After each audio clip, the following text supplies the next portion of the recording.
Eh, Ketika kita berbicara perbankan syariah di Aceh antara tantangan dan peluang, karena saya juga sering bergaul dengan kawan-kawan yang bisnismen, kalau bahasa orang Arab menyebutnya ragil amal, bisnismen, udah sibuk, bisnis itu sibuk urusan. Mereka melihat risiko itu sebagai rezeki. Jadi orang yang pandangannya prospektif ke depan, mereka tidak pernah melihat tantangan itu sebagai sebuah batu sandungan, tapi menganggap itu sebagai motivasi untuk bisa melewati dan melangkahi. Ahlan wa sahlan,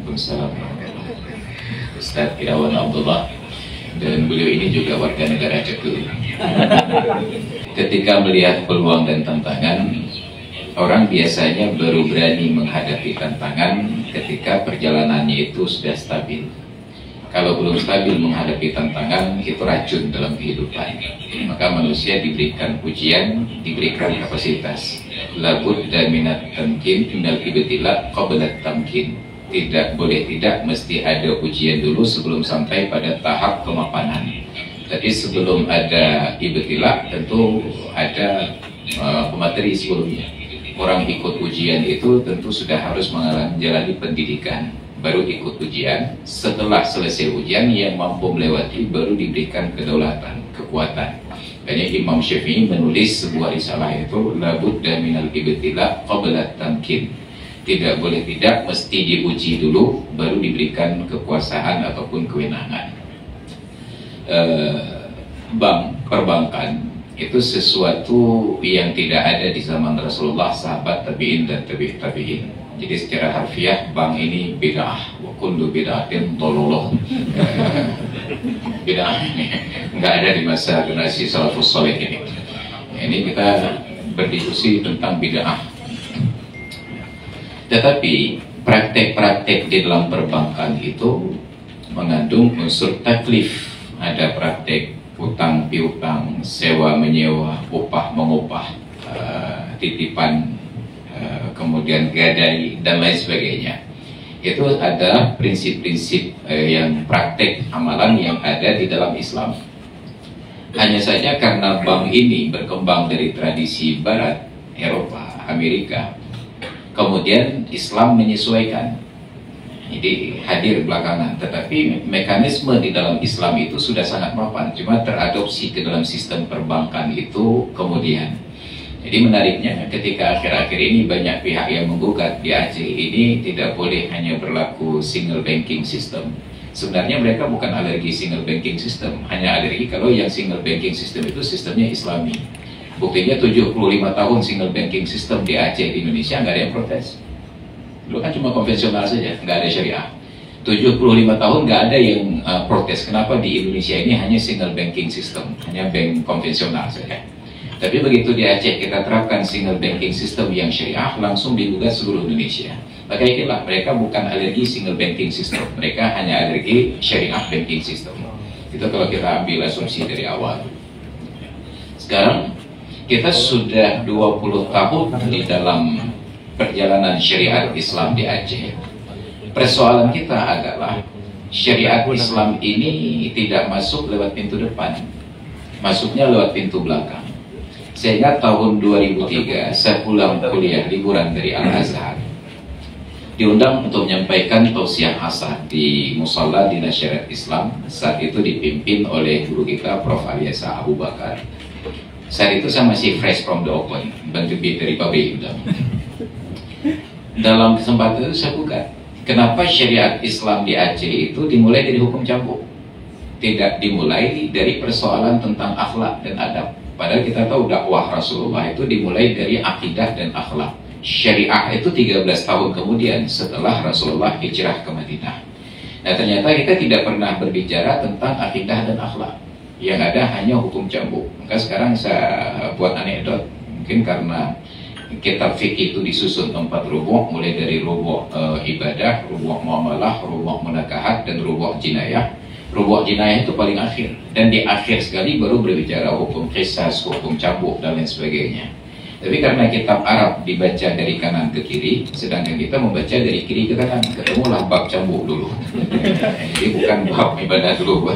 Jadi kakaknya cenut-cenut ini 20 tahun syariat Islam sibuk cenut-cenut saja. Dan untuk cenut itu biayanya besar. Dulu ketika dibatasi maksimal hanya 6 kali cambuk, itu anggarannya hampir 30 juta. Itu artinya sekali cambuk 5 juta. Bayangkan habis anggaran untuk cenut-cenut. Maka dengan nada berseloroh saya sampaikan ke kawan-kawan di dunia syariat Islam, kalau sebegitu mahal penyelenggaraan hukuman cambuk oleh pemerintah, serahkan saja ke kami di Cekeung, nejuk penghitam pulang hagen WE cenut. Ya cenut sampai pengen udah kata ding terata cipulan jok mudah mau serahkan ke kami tersangkanya, berikan uang 1 juta, kami serahkan hak agen tertulis 30%. Hanya kamu cenut WE, ya insyaallah boleh. Jadi ini menjadi persoalan. Kita sudah 20 tahun di dalam syariat, tetapi tidak ada pemantapan akidah, tidak ada penguatan akhlak. Maka akhlak makin rusak, makin bejat, akidah juga makin tidak bertahan. Maka tadi saya memulai dengan membaca surat At-Taubah ayat 28. Innamal musyrikuna najasun. Orang-orang musyrik itu najis. Tentu nanti penafsirannya bukan najis fisik, karena kalau najis fisik asal jabat tangan dengan orang musyrik kita harus cuci tangan. Ini najis akidah. Fala yaqrabul masjidal harama ba'da amihim hadza. Maka jangan lagi mereka mendekati tanah haram setelah tahun ini, yaitu tahun penaklukan Mekah, tahun pelaksanaan haji yang dipimpin oleh Sayyidina Abu Bakar Siddiq radhiyallahu anhu. Cuma orang-orang Mekah ini mereka sudah terbiasa, ekonomi mereka itu dari kunjungan wisata spiritual, orang yang naik haji dari berbagai akidah. Mekah itu, Masjidil Haram itu sebelum era Rasulullah berkuasa di Mekah, penaklukan Mekah, Ka'bah itu menjadi pusat situs porno aksi terbesar di dunia. Kenapa? Karena orang Mekah menerapkan strategi bisnis. Orang yang datang ke Mekah naik haji itu tidak boleh tawaf dalam pakaian lama, harus pakaian baru. Apa tujuannya? Supaya yang jualan pakaian laku. Yang tidak sanggup beli pakaian baru, sewa pakaian yang lain yang mereka sewakan, agar rental pakaian laku. Apa narasi yang mereka bangun? Nggak mungkin kalian tawaf beribadah kepada Allah dalam pakaian yang kalian bermaksiat di dalamnya. Kalau sudah tidak sanggup beli dan tidak sanggup sewa, untuk meyakinkan bahwa bisnis ini berjalan, maka yang tidak sanggup beli, tidak sanggup sewa, wajib tawaf dalam keadaan telanjang bulat. Maka menjadi situs porno aksi terbesar di dunia di sekitar Ka'bah. Maka ketika umat Islam haji dan tawaf, mereka maju mundur, ragu-ragu, PEC dengan pakaiannya. Maka turunlah ayat Al-Quran dalam surat Al-A'raf ayat 31, Ya ayyuhalladzina amanu khudhu zinatakum 'inda kulli masjidin. Wahai orang-orang yang beriman, pakai perhiasan kalian setiap kali kalian akan mendekati masjid, sholat dan lain sebagainya. Ini bisnis. Tiba-tiba datang syariat Islam, orang musyrik nggak boleh datang. Hanya orang Islam di sekitar. Orang Mekah khawatir nanti investasi nggak masuk, devisa nggak masuk. Dijanji dijamin oleh Allah. Wa in khiftum 'ailatan, kalau dengan tidak boleh masuk orang non-muslim, kalian takut menjadi miskin. Fasawfa yughnikumullahu min fadlih. Allah pasti akan kayakan kalian dari karunia-Nya, insya'a, kalau Allah berkehendak. Dan terbukti sejak dilarang orang musyrik masuk Mekah, Mekah itu nggak pernah miskin, nggak pernah kelaparan. Makin mereka bertahan dengan syariat, makin Allah buka pintu rezeki, sampai akhirnya terbuka ladang minyak. Mereka kaya raya. Minyak itu naik harga, naik pasaran, mereka kaya raya. Kapan harga minyak jatuh? Ketika orang Arab sudah tidak percaya lagi kepada rezeki Allah saat berkuasa Muhammad bin Salman.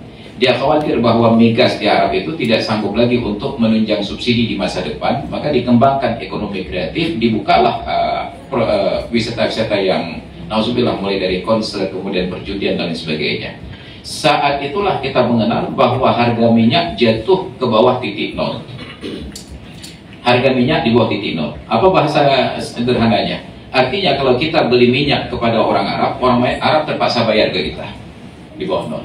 Kenapa? Karena tidak yakin kepada rezeki yang Allah beri. Nah, konsep yang sama berlaku di Aceh. Cuma masalahnya kita di Aceh ini akidah keyakinan kepada Allah tidak kuat, akhlak kita juga tidak ada. Kita tidak yakin bahwa Allah Ta'ala akan memberikan rezeki, dan pelan-pelan kita tergerus, keyakinan itu tergerus. Kita ambil contoh sederhana. Dulu orang tua kita tidak pernah berpikir harus jadi PNS untuk hidup. Tapi sekarang kita berpikir kalau tidak jadi PNS nggak ada jaminan hidup, nggak ada masa depan. Makanya tengku-tengkunya yang kalau nak PNS-nya ada masa depannya. Makanya saya sampai telat kawin gara-gara belum ada nomor induk pegawai. Ini udah siapa juga. Kenapa? Karena PNS itu menantu idaman. Sehingga semua yang sekolah itu berharap jadi PNS, seolah-olah hanya itu satu-satunya sumber rezeki yang diberikan oleh Allah. Kita lupa menggarap tanah, kita lupa tentang bidang perdagangan, perindustrian, kita lupa tentang laut yang luas. Ini contoh. Yang kedua, orang tua kita dulu punya anak berapapun, santai saja. Mereka bangun rumah, diberikan tanah, dan tidak ada kredit di bank sama sekali. Kita sekarang, istri satu, anak dua. Nya kahit pikirnya, nya ada capek-capek yang nggak mau deh. Hadik dormo. Ini yang tergerus sekarang, keyakinan kita, akidah kita kepada Allah Subhanahu Wa Taala. Jadi ketika 20 tahun sudah berjalan syariat Islam, fondasi akidahnya rusak, kemudian akhlaknya juga rusak secara sistematis, hampir tidak ada pihak yang peduli. Tidak ada peduli. Yang udah untung berbuat. Mulai dari akademisi sampai kepada ulama, aja langsung ulama di bawah ya. Berjalan begitu saja. Mungkin uang-uang kita itu berbicara di ruang privat, di lembaga pengajian, tapi tidak menarasikan kepada orang-orang yang memang punya kewenangan. Ini terbiarkan, nauzubillah, pergaulan bebas, anak bajing rahira, anak pria Jumat, nauzubillah, kemudian masuk LGBT, akhlak kita rusak. Di tengah-tengah kerusakan akhlak dan akidah seperti ini, kita tawarkan konsep syariah. Itu penolakannya justru datang dari orang-orang yang kita harapkan dukungan. Ini menjadi sebuah tantangan berat karena tantangannya itu di dasarnya. Mobil, kalau kita berikan beban seberat apapun, dia bisa berjalan. Hanya berat di gerakan awalnya. Tapi kalau diberikan beban kecil, cuma masalahnya di sumbunya. Rim jauh ada dulu. Itu berat perjalanan mobil luar biasa. Kenapa? Karena bebannya itu ada di porosnya. Sedangkan barang-barang yang berat di atasnya itu sanggup diangkut seberat apapun, sejauh apapun, tidak ada masalah. Tapi yang jangan diberikan tantangan pada bagian porosnya. Sekarang akidah yang berjalan di Aceh, syariah yang berjalan di Aceh ini, seberat apapun beban syariah sanggup kita tanggung. Tapi masalahnya beban syariah itu ada di porosnya. Keyakinan kita kepada syariah itu yang tidak ada. Maka justru sekarang penolakan syariah datang dari Aceh. Padahal di luar Aceh itu hampir semua provinsi yang banyak mayoritas umat Islam, mereka terharu melihat kesempatan ini. Saya ingat 2006 diajak oleh kawan-kawan dari RTA, Rebita Taliban, untuk keliling Pulau Jawa. Ketika sampai di Bangil, di Pasuruan, itu kiai-kiai, habib-habib itu menangis menyambut kami. Apa kata mereka? Bagi kami, Aceh itu pilot project. Kalau Aceh berhasil menjalankan syariat Islam, kami di Jawa Timur akan minta syariat Islam. Tapi kalau Aceh gagal, kami tidak berani bersuara. Cuma orang Aceh tidak sadar. Kita tidak punya nilai tawar. Kita tidak ada keberanian untuk menegakkan nilai-nilai syariat pada ruang yang bahkan sudah diizinkan oleh undang-undang. Saya berikan contoh. Ini ke depan ada Idul Adha. Itu ada hari tasyrik yang diagungkan dalam Islam. Coba perhatikan, sudah 20 tahun syariat Islam. Ada gubernur Aceh yang berani liburkan 4 hari? Ya. Makanya ke depan, pilih saya. Ini juga.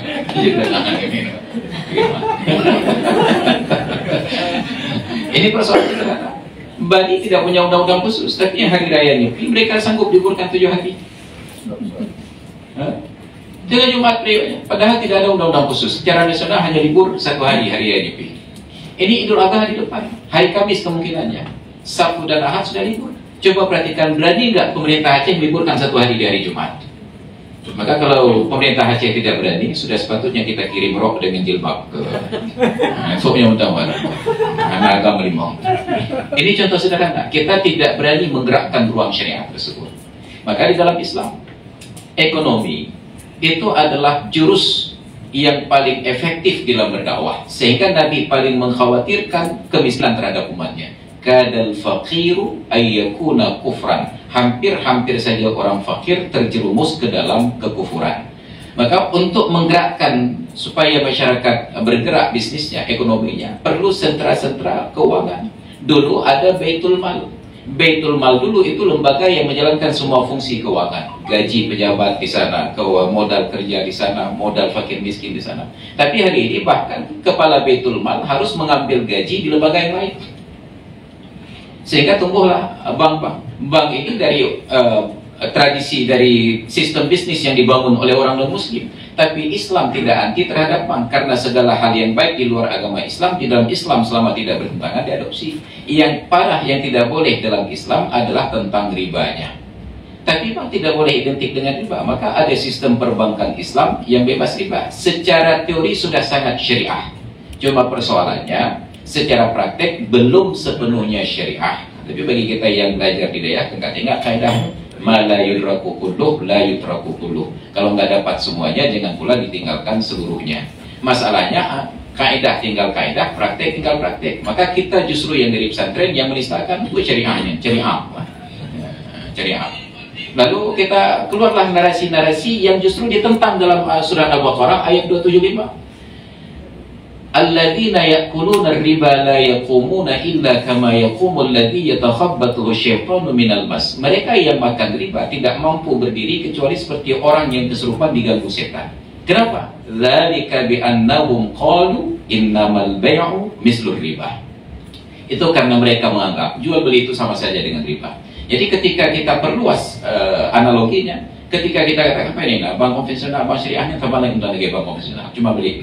Itu sama seperti ucapan dirinya dulu. Jual beli itu sama saja dengan riba. Bank syariah itu sama saja dengan bank konvensional. Maka na'udzubillah summa na'udzubillah. Maka yang saya sedihkan dalam posisi seperti ini, tidak ada DPS dan DSN yang mau menjelaskan kepada masyarakat dengan bahasa yang mudah dimengerti. Ini loh perbedaan antara syariah dengan konvensional. Maka ini ada tantangan di depan. Yang kita hadapi adalah orang-orang yang paling kita harapkan dukungan. Dan itu belum akan minta. Maka perlu koordinasi seperti ini, kita duduk berbicara, melihat apa tantangan dan apa peluang. Dan peluang luar biasa. Maka sebagai penutup uraian saya ingat 95, saya hadir pada acara Pinbook, Pusat Inkubasi Bisnis Usaha Kecil, itu di Bank Indonesia. Saat itu salah seorang pematerinya, guru kita almarhum Abu Ya Profesor Muslim Ibrahim. Beliau saat itu masih gaul sekali, masih pakai baju t-shirt biasa, baju putih Swan Brand, menang lagi yang boleh juga baca, tapi tidak pakai beci. Beliau jelaskan ke kami, ketika Arab Saudi sedang ekonominya belum berkembang, belum ada minyak, migas dan sebagainya, orang Amerika dan Eropa menistakan Islam. Mereka katakan bahwa Islam itu tidak punya sistem ekonomi yang stabil. Ketika Raja Faisal berkuasa, beliau mendengar kalimat ini, entah dari masa Presiden Jimmy Carter, beliau dengar kalimat ini dari politisi-politisi Amerika, beliau tersinggung. Saat itu sedang dieksplorasi migas besar-besaran di Arab. Orang Amerika sangat terikat dengan minyak dari Arab ini. Karena beliau tersinggung atas pernyataan orang Amerika, senator Amerika yang menyatakan Islam tidak punya sistem ekonomi yang mapan, maka beliau buat skenario. Beliau tahan keran minyak ke Amerika. Tidak boleh lagi ekspor minyak ke Amerika. Amerika kelimpungan, terpaksa cari minyak sampai ke Asia, termasuk Indonesia saat itu. Kita panen minyak, Masa Soeharto. Lama-kelamaan, pengusaha Amerika kewalahan kalau harus mencari minyak dari berbagai sumber, sedangkan dari Arab satu sumber saja. Maka mereka minta kepada Presiden Jimmy Carter, tolong lobi Raja Faisal agar bersedia kembali membuka keran ekspor minyak ke Amerika. Maka datang Jimmy Carter temui Raja Faisal, minta dibuka keran minyak. Apa kata Raja Faisal? Saya bersedia ekspor minyak kembali ke Amerika dengan satu syarat. Izinkan kami buka satu buah kantor Bank Faisal, Bank Islam di New York. Bank Faisal Al-Islami. Karena syaratnya sederhana sekali, langsung disetujui oleh Presiden Jimmy Carter. Apa yang terjadi? Arab itu sedang eksplorasi minyak besar-besaran. Begitu dibuka bank syariah, bank syariah itu bagi hasil. Orang Amerika itu nasionalismenya rendah karena mereka adalah kapitalis, yang penting dapat untung. Melihat menabung di bank konvensional di Amerika itu tidak terlalu tinggi bagi hasilnya, mereka beralih kepada Bank Faisal. Mereka tarik modal dari semua bank-bank lain. Kurang 1 tahun bank syariah beroperasi di Amerika, semua bank di Amerika hampir kolaps. Para bankir Amerika datang menemui para senator. Mereka minta senator melobi presiden agar presiden minta kepada Raja Arab untuk menutup operasional bank syariah. Datang lagi Jimmy Carter bertemu Raja Faisal, minta agar bank itu ditutup. Apa kata Raja Faisal? Singkat cerita, oke, saya akan tutup operasional bank syariah itu di Amerika, tapi izinkan di hari penutupannya saya berbicara di depan parlemen Amerika. Sederhana syaratnya, izinkan saya berbicara di depan parlemen Amerika. Maka datanglah pada hari penutupan. Beliau hanya ingin katakan, Bapak-bapak minta saya menutup bank syariah di Amerika. Tapi ingatkah Bapak-bapak, sekitar 2 tahun, 3 tahun yang lalu Anda katakan bahwa Islam tidak mempunyai sistem ekonomi yang mapan. Saya tutupkan minyak, Anda melobi saya untuk buka. Saya minta syarat buka bank syariah satu di Amerika, Anda izinkan. Kurang dari 1 tahun kami beroperasi, fundamen ekonomi Amerika hancur. Itu baru 1 bank syariah kami buka. Saya hanya ingin katakan, Islam punya sistem ekonomi yang sangat mapan. Ekonomi liberal yang ada bangun puluhan tahun rusak hanya karena setahun operasional bank syariah. Itu diceritakan oleh Prof. Muslim Ibrahim. Luar biasa. Kapan? Ketika syariah itu dijalankan sepenuh hati.